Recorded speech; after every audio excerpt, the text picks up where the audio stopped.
I have put a little mark on there where it sticks out 2.5 feet. Does that make sense? So I store them. I store these 1/2 inch conduits inside the 3/4 inch crossbars. So that one's out. And obviously I can't store 2 of them in one. So I stored the other one in the forward.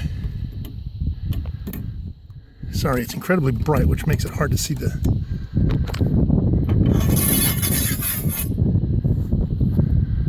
I just put that right up to the other one. See the mark on there? Snug that down.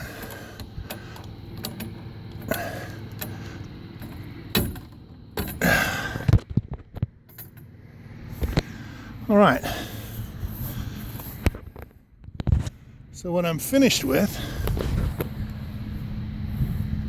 is a 10-foot span, which I'll hang my tarp on. What I want to do is convert this, get a 10 by say 15 tarp or something, run it long ways, but you know, trial and error, live and learn.